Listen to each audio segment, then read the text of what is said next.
तो आज मैं 2023 में रिलीज हुई तमन्ना भाटिया की एक थ्रिलर सीरीज आखिरी सच को एक्सप्लेन करने वाला हूँ। मगर अभी फिलहाल इसके सिर्फ 2 एपिसोड्स ही रिलीज हुए हैं, तो इस वीडियो में मैं सिर्फ एपिसोड 1 और एपिसोड 2 को कवर करने वाला हूँ। तो एपिसोड 1 में कहानी की शुरुआत दिल्ली से होती है। किशन नगर में हम एक दूध वाले को देखते हैं जो रजावत परिवार के घर के सामने रुकता है और उन्हें दूध डिलीवर करने के लिए दरवाजा पीट रहा था, लेकिन कोई दरवाजा खोल ही नहीं रहा था और कोई भी परिवार का सदस्य फोन नहीं उठाता। तभी बाहर बैठा एक आदमी आवाज लगाता है पर कोई बाहर आता ही नहीं। फिर वो देखता है कि दरवाजा खुला हुआ है, इसलिए वो अंदर चला जाता है और वो देखता है कि परिवार के सभी लोग फांसी लगाकर मर चुके हैं। इसके बाद ये कहानी हमें मिलाती है अन्या नाम के एक पुलिस ऑफिसर से, जो अंडरकवर होकर एक पब में जाती है और उसे एक लड़का मिलता है जो उसके साथ फ्लर्ट करने लगता है और वो बिना वक्त गवाए उससे पूछता है क्या हम दोनों ड्राइव पर जा सकते हैं, जिस पर वो कहती है पहले हमें डांस करना चाहिए और वहाँ वो हील पहनने के वजह से लड़खड़ा जाती है। फिर दोनों बातें करने लगते हैं और वो लड़का गेस कर रहा होता है कि अन्या अपनी पूरे दिन में क्या क्या करती होगी,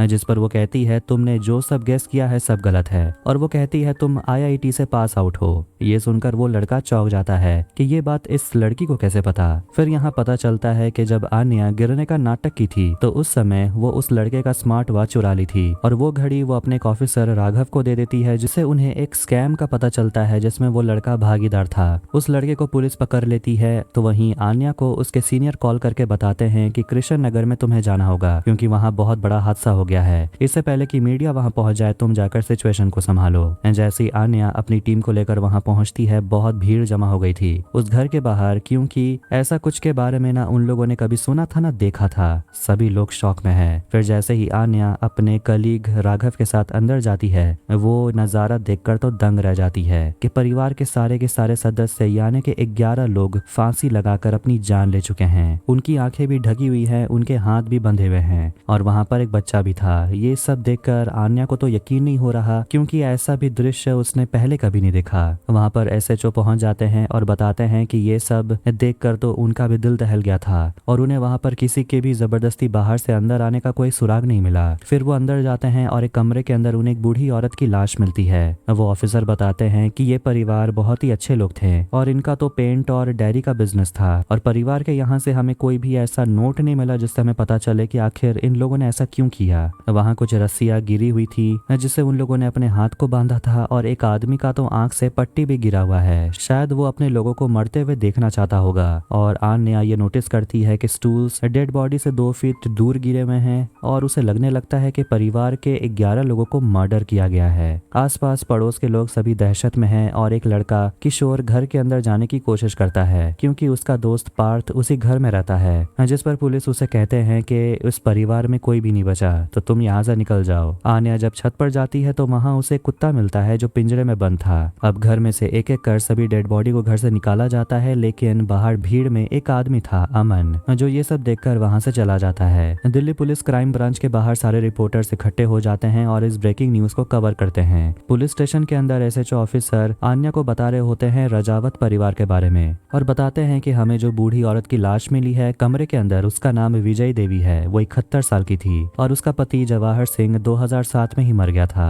और लोग कहते हैं कि वो पुलिस में था और उनके 2 बेटे थे, आदेश 47 साल का जिसका डेयरी का बिजनेस था, तो वहीं भुवन 42 साल का था और उसका हार्डवेयर का दुकान था। आदेश की बीवी करुणा 41 साल की थी जो हाउसवाइफ थी और आदेश और करुणा के 3 बच्चे थे, नित्या, एम्बर और मिठी, और ये है पूनम जो भुवन की बीवी थी और उनका एक बच्चा था पार्थ 9 साल का, और ये है बबीता 51 साल की जो आदेश और भुवन की बहन है, जो अपने दोनों भाई के साथ ही रहती थी और उसका हस्बैंड कौन है इसका इन्फॉर्मेशन फिलहाल पुलिस के पास नहीं है। बबीता की एक बेटी है अंशिका 33 साल की जो एक मल्टीनेशनल कंपनी में काम करती थी। घटना से 1 हफ्ते पहले ही उसकी एंगेजमेंट हुई, यानी कि इस हादसे में 3 जनरेशन की मौत हो गई। ऑफिसर बताते हैं कि बबीता की एक और बहन है कविता जो परिवार के साथ नहीं रह रही थी और वो बच गई। कविता को पुलिस स्टेशन बुलाया जाता है और वो काफी रो रही थी और वो अपने परिवार के बारे में बताने लगती है और हम जाते हैं 1 हफ्ते पहले के फ्लैशबैक में, यानी कि अंशिका के एंगेजमेंट पार्टी में, जहां आदेश से पता चलता है कि वो लोग कुछ महीने में अपनी मिठाई की बिजनेस शुरू करने वाले हैं। सभी पार्टी में मस्ती कर रहे थे लेकिन भुवन कहीं और ही खोया हुआ था और उसकी बीवी जाकर उसे कहती है कि चलो मुहूर्त का टाइम हो गया। फिर अंशिका अपने दूल्हे को अंगूठी पहनाती है और हम देखते हैं कि ये वही लड़का है अमन जिसे हमने घर के बाहर भीड़ में देखा था। अमन परिवार के सबसे बड़े सदस्य विजय देवी से बात करता है और वो बताती है कि उसका तो लव मैरिज हुआ था और उसके समय ये सब एंगेजमेंट नहीं हुआ करता था। बस दोनों परिवार लड़का और लड़की देखकर 1 महीने के अंदर उसकी शादी करवा देते थे। फिर सभी पार्टी में डांस करने लगते हैं और एक फैमिली फोटो खिंचवाते हैं। ये सब बताते हुए कविता बहुत रो रही थी और अन्या उसे पूछती है क्या परिवार का किसी से लड़ाई झगड़ा था। कविता कहती है कि दोनों भाई तो बहुत सीधे साधे इंसान थे, बस अपने काम से काम रखते थे। तो वहीं पड़ोसी के एक आदमी को भी इंट्रोगेट किया जाता है और वो बताता है कि परिवार में सभी लोग बहुत खुश थे क्योंकि 1 हफ्ते पहले ही बहन की एंगेजमेंट हुई थी और वो सभी एक बिजनेस स्टार्ट करने वाले थे। फिर हम हादसे के 1 दिन पहले के फ्लैशबैक को देखते हैं जब आदेश अपने एक कस्टमर को बता रहा था जो उसका पड़ोसी है कि वो हाल ही में अपने मिठाई का बिजनेस शुरू करने वाला है और वो माफी मांगता है कि उसने उसे अंशिका के एंगेजमेंट में नहीं बुलाया और कहता है कि आप शादी में जरूर आइएगा। अन्या कविता से पूछती है कि ये परिवार कृष्ण नगर में कब से रह रहे थे।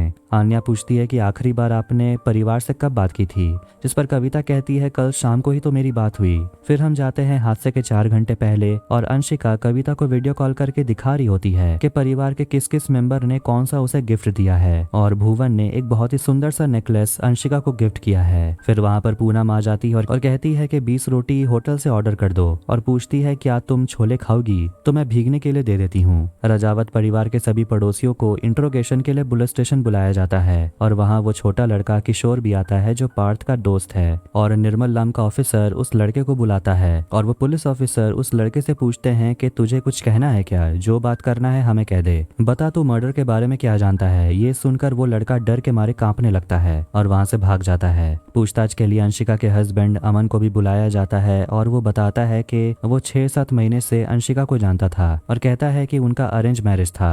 अन्या उसे पूछती है क्या तुम हादसे से पहले उससे मिले थे। वो कहता है नहीं, फोन पर बात हुई थी। आन्या उसे कहती है जितना जानते हो खुलकर हमें बता दो वरना तुम्हें ही प्रॉब्लम होगी, जिस पर अमन गुस्सा हो जाता है और कहने लगता है कि यहाँ विक्टिम तो मैं ही हूँ, मेरी बीवी मर गई और आप लोग मुझे ही सस्पेक्ट लिस्ट में डाल रहे हैं। आन्या उसे शांत रहने को कहती है क्योंकि यहाँ कोई ट्रायल नहीं चल रहा, बस वो दोनों बैठकर बातें ही तो कर रहे हैं। आन्या उसे पूछती है कि अंशिका से तुम्हारी कल क्या बात हुई थी। अमन कहता है कि दोनों मिलने वाले थे लेकिन किसी कारण की वजह से उसने प्लान को बदल दिया। आन्या पूछती है क्यों, उसने प्लान क्यों बदल दिया। अमन कहता है कि मुझे भी नहीं पता। आन्या उसे पूछती है तो फिर तुम क्राइम सीन पर सुबह सुबह क्या कर रहे थे, जिस पर वो जवाब देता है कि मुझे फोन आया था कि उस घर में हादसा हो गया है तो मैं वहां पहुंच गया चेक करने के लिए। आन्या उसे पूछती है कि अच्छे से सोच कर बताओ कि जब तुम अंशिका से बात कर रहे थे क्या तुम्हें लगा कि वो कुछ अजीब बर्ताव कर रही है। अमन कहता है नहीं। पूछताछ हो जाने के बाद आन्या उसे अपना नंबर देती है और कहती है कि कुछ भी याद आ जाए तो मुझे कॉल करना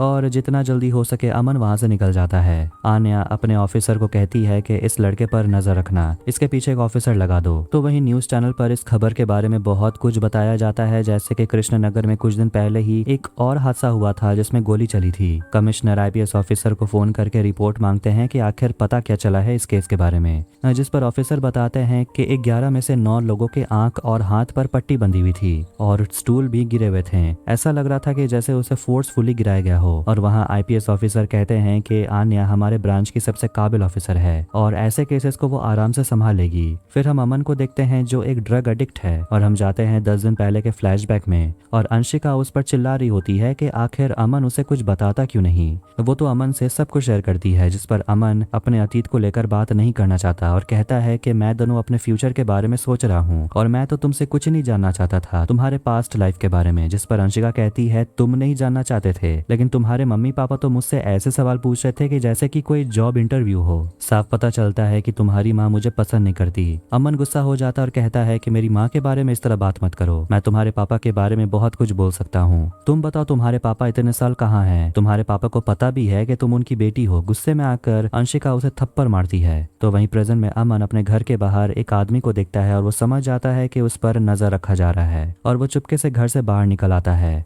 तो वहीं पुलिस स्टेशन में आन्या राघव से बात कर रही होती है कि रजावत परिवार अपने पड़ोसी लोगों से बहुत करीब थे लेकिन उन लोगों ने एंगेजमेंट पार्टी में किसी को भी नहीं बुलाया, जो कि बहुत अजीब है। 11 लोगों का मर्डर हुआ एक साथ, आखिर इसका क्या मकसद रहा होगा। आन्या को लगता है शायद ये रिवेंज का मामला है, हो सकता है कि इनके पास्ट लाइफ में कुछ हुआ होगा। फिर वहाँ पर वो दूध वाला आ जाता है जो हर सुबह रजावत परिवार को दूध डिलीवर करता था और वो आन्या को बताने लगता है कि एक दिन उसने देखा 2 लोगों को जो आदेश को धमका रहे थे और उसके गले पर चाकू भी रखते हैं। आन्या पूछती है क्या तुम उन दोनों को पहचान सकते हो? दूध वाला कहता है वो पहचान लेगा। फिर हम घर के बाहर के सीसीटीवी फुटेज को देखते हैं, वो भी लास्ट 48 घंटे का, और उन्हें कुछ खास नहीं मिला। लेकिन कल रात 1:29 पर उन्हें कुछ देखने को मिलता है कि रजावत घर के बाहर एक आदमी बाइक पर आता है और दरवाजे के सामने खड़ा होता है। लेकिन थोड़ी देर में इलाके की बिजली चली जाती है जिससे सीसीटीवी कैमरा बंद हो जाता है। आन्या उस ऑफिसर से कहती है कि मुझे इस गाड़ी का नंबर प्लेट का इन्फॉर्मेशन चाहिए। तो वही हम देखते हैं कि वो आदमी जो बाइक से आया था वो कोई और नहीं बल्कि अमन था।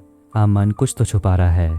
अब एपिसोड 2 में यानी कि प्रेजेंट में हम देखते हैं कि अमन जो अपने घर से भाग गया था तो वो पुलिस ऑफिसर उसका पीछा करता है लेकिन उसे अमन नहीं मिलता। ऑफिसर आन्या को बता रहे होते हैं एक गैंग के बारे में जो कुछ समय पहले तक कृष्णनगर में बहुत एक्टिव थे, लेकिन उन दोनों गैंग मेंबर महिपाल और गणेश की मौत हो गई थी और उन्हें मारने वाला रणदीप पुजारा था। ऑफिसर सारा एविडेंस हैंड ओवर कर देते हैं और आन्या को बताते हैं कि 6 लोगों का पोस्टमार्टम अभी शुरू हो गया है और रिपोर्ट आने में टाइम लगेगा। उसने कुत्ते को भी डॉक्टर के पास भेज दिया है चेकअप के लिए। फिर राघव और आन्या सोच रहे होते हैं कि कहीं महिपाल और गणेश ने ही आदेश को धमकाया होगा। आन्या कहती है हो सकता है, लेकिन आखिर महिपाल के गैंग को आदेश से प्रॉब्लम क्या हो सकती है? अमन जाता है अंशिका की मौसी कविता से बात करने के लिए और वो पूछता है कि परिवार को किसी से दुश्मनी थी क्या। कविता बताती है दुश्मनी तो नहीं, लेकिन एक बार झड़प जरूर हुआ था दौलत के साथ। दौलत और कविता के पापा जवाहर बहुत अच्छे दोस्त थे और उनके परिवार राजस्थान के तीतरी गांव से है। दौलत और कविता के पापा जवाहर एक साथ दिल्ली आए थे और एक ही मोहल्ले में रहने लगे, लेकिन दौलत अच्छा दोस्त नहीं निकला और वो बताती है कि भुवन के कॉलेज खत्म होने के बाद वो दौलत के प्लाई बिजनेस में लग गया था, लेकिन उसके बाद कुछ ऐसा हुआ जिससे सब कुछ बदल गया। फिर हम जाते हैं साल 2007 में यानी के हादसे के 11 साल पहले और हम जवाहर और भुवन को देखते हैं जो एक साथ पैदल चल रहे होते हैं एक घोड़े के साथ और दोनों इस घोड़े के बारे में बात करते हैं और भुवन अपने पापा से कहता है घोड़े पर चढ़ने के लिए। जवाहर अपने बेटे को नालायक कहता है क्योंकि वो अपने लाइफ में कुछ कर नहीं पाया। भुवन कहता है कि मैं कुछ ना कुछ कर लूंगा और कहता है कि मैं दौलत अंकल के प्लाई बिजनेस में शामिल होने वाला हूँ। उसके पापा खुश हो जाते हैं और अपने बेटे की बात मानकर घोड़े पर चढ़ जाते हैं और भुवन घोड़े को एक लात मारता है जिससे घोड़ा जवाहर को नीचे गिरा देता है और उसकी गिरकर मौत हो जाती है क्योंकि जवाहर के सिर में पत्थर से चोट लग गई थी। भुवन समझ नहीं पा रहा कि आखिर वो करे क्या और वो अपने पापा के सामने उनका जूता पड़ा हुआ देखता है जिसमें एक लोहे का टुकड़ा घुसा हुआ था। वो फूट फूट कर अपने पापा के सामने रोने लगता है। जवाहर के जाने के बाद भुवन एकदम टूट सा गया था, वो कहीं खोया खोया सा रहता था। फिर एक दिन भुवन को उसके पापा की घड़ी मिलती है जो बंद पड़ा हुआ था और वो उसमें बैटरी डलवाकर उसे पहनने लगता है। फिर एक रात जब वो सोता है उस घड़ी को पहनकर वो अपने सपनों में अपने पापा से मिलता है और भुवन अपने पापा से सॉरी कहता है, जिस पर उसके पापा जवाहर कहते हैं कि तूने जानबूझकर थोड़ी ये किया, ये तो गलती से हो ही जाता है। भुवन हमेशा अपने पापा के बारे में सोचते ही रहता था और अपने पापा के मौत को लेकर वो खुद को ही दोषी मानता था। पूनम भी उसे समझाती है कि खुद को दोष देना बंद करो, कल रात तुम नींद में बातें कर रहे थे। भुवन कहता है कि पापा हमें छोड़कर नहीं गए। पूनम कहती है मैं भी तो तुम्हें यही समझाने की कोशिश कर रही हूँ कि उनका आशीर्वाद हमेशा हमारे साथ रहेगा। भुवन कहता है कि हमारे पापा हमें कहीं छोड़कर नहीं गए, वो हमारे साथ ही हैं। फिर वो दौलत के दुकान में काम करना जारी रखता है, लेकिन काम करते वक्त उसे बहुत गलतियां होती हैं जिसके वजह से दौलत भुवन को बहुत डांट लगाते हैं और कहते हैं कि तेरे बाप के वजह से मैं तुझे यहाँ काम करने दे रहा हूँ और तू मेरे ही थाली में छेद कर रहा है, कस्टमर की एंट्री ना करके तू पैसे मार रहा है। जिस पर भुवन कहता है कि मैं कोई पैसे चोरी नहीं कर रहा। गुस्से में आकर दौलत उसे धक्का देता है और कहता है यहाँ से निकल जाने के लिए, लेकिन सारा माल उसके ऊपर गिर जाता है जिससे भुवन घायल हो जाता है और उसके मुंह से आवाज भी नहीं आ रही थी। डॉक्टर बताते हैं कि भुवन के ब्रेन का एक हिस्सा ठीक से काम नहीं कर रहा और स्पीच के आने में शायद वक्त लग सकता है या फिर हो सकता है कि कभी वो बोल ही ना पाए। पूनम और विजय भुवन को सोने में मदद करती है, लेकिन अब तो भुवन की जीने की चाह भी अब खत्म हो चुकी है, इसलिए वो एक रात अपना ऑक्सीजन पाइप हटाकर खुद को मारने की कोशिश करता है, लेकिन समय पर नर्स आकर उसे बचा लेती है। अब आखिर में भुवन अपने घर आ जाता है और उसकी माँ विजय उसे समझाती है कि ऐसा गलत कदम उठाने की कभी सोचना भी मत। वो उसे समझाती है कि तेरे पिता एक पुलिस ऑफिसर थे, वो हमेशा मुश्किलों का सामना करते थे, तुझे भी वैसा ही करना चाहिए। तभी उनके घर पे दौलत आता है और कहता है कि वो भुवन के पीछे हो रहे ट्रीटमेंट का खर्चा उठाने के लिए तैयार है, लेकिन भुवन लिखकर कहता है दौलत को चले जाने के लिए, नहीं तो वो उसके खिलाफ एक और FIR दर्ज कर देगा। ये सुनकर दौलत और गुस्सा हो जाता और कहता है कि भूलो मत तुम लोगों ने मेरे बेटे के साथ क्या किया था, मैं किसी को नहीं छोड़ने वाला, और वो वहां से चला जाता है। फिर कुछ दिनों के बाद दौलत दिल्ली छोड़कर वापस तीतरी चला गया। सबको ये लगा कि प्रॉब्लम खत्म हो गया है, लेकिन जैसे ही अंशिका की शादी तुमसे तय हुई तो ये प्रॉब्लम फिर से शुरू हो गई। दौलत का बेटा जयंत अंशिका को फोन करके परेशान करता था। अगली सुबह आन्या सोनू नाम के आदमी से मिलती है जो उसका खबरी है, जिससे उसे पता चलता है कि आदेश महिपाल से मिला करता था। एक और फोटो है जिसमें हम आदेश को देखते हैं जो पुजारा गैंग का लीडर रणदीप पुजारा के मामा के साथ था। दूध वाला फोटो देखकर कंफर्म करता है कि उस दिन उसने इसी आदमी को देखा था जो आदेश के गले पर चाकू लगाकर उसे धमकी दे रहा था। फिर आन्या और राघव बात कर रहे होते हैं कि आखिर हुआ क्या होगा। हो सकता है कि आदेश दोनों गैंग के साथ ही काम करता था,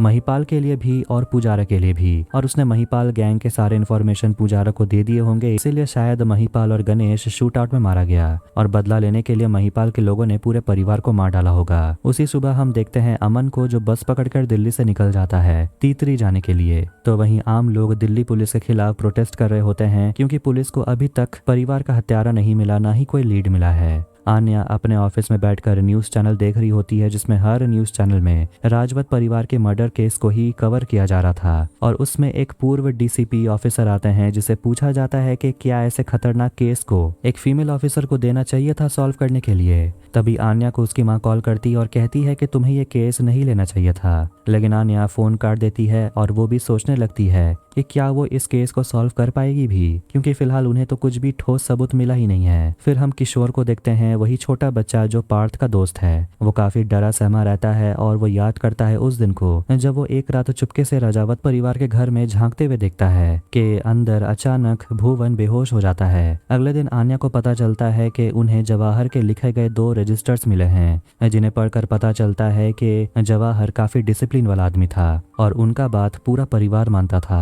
आन्या दूसरे ऑफिसर नितिन से कहती है कि मुझे परिवार का सारा कॉल रिकॉर्ड चाहिए। किशोर की मम्मी घर पर आती है और अपने बेटे को उदास देखकर उसे संभालती है। कैंटीन में आन्या से उसके सीनियर आईपीएस ऑफिसर मिलते हैं जो भी काफी कंफ्यूजन में हैं कि इस केस को कैसे सॉल्व किया जाए, क्योंकि उनके पास ऐसा कोई रेफरेंस भी नहीं है। उन्हें ऐसा पहला केस मिला है जिसमें परिवार के 11 लोग मारे गए हैं और लोग भी प्रोटेस्ट कर रहे हैं और हो सकता है कि ये लोग किसी पॉलिटिकल कारण के वजह से प्रोटेस्ट कर रहे हों। और अब पुलिस फोर्स पर प्रेशर बनना शुरू हो जाएगा क्योंकि न्यूज चैनल पर हर जगह पुलिस के परफॉर्मेंस को जज किया जाएगा और उन पर सवाल उठाए जाएंगे। तभी आन्या को खबरी सोनू का कॉल आता है और कहता है कि महिपाल के लोगों का पता चल गया है। तो वहीं अमन राजस्थान तीतरी गांव पहुंच जाता है और वहां के कुछ लोगों से पूछते हुए वो दौलत के घर को ढूंढने लगता है और उसे कुछ आदमी मिलते हैं और उनसे अमन पूछता है कि मुझे जयंत का घर जाना है, वो दौलत का बेटा है। जिस पर वो आदमी कहते हैं कि तुम कहां से आए हो। अमन कहता है दिल्ली से, मैं जयंत का दोस्त हूँ, जयंत से मिलने के बहाने मैं उसके पापा से भी मिल लूंगा। जिस पर वो आदमी कहते हैं कि कैसे दोस्त हो तुम, दौलत के मरे हुए तो महीनों हो गए हैं। अब वो आदमी समझ जाता है कि अमन जयंत का कोई दोस्त नहीं है और पूछता है कि तुम किस कारण से आए हो, तुम्हें जानना क्या है। तो वहीं महिपाल के एक गैंग मेंबर का पता चल जाता है और पुलिस उसके पीछे भागती है और आखिर में आन्या और बाकी पुलिस फोर्स उसे पकड़ लेती है।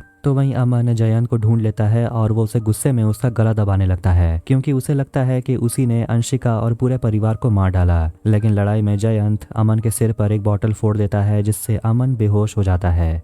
अब कहानी में आगे क्या होगा ये देखने के लिए चैनल को फटाफट सब्सक्राइब करें और मिलते हैं नेक्स्ट वीडियो में। Take care.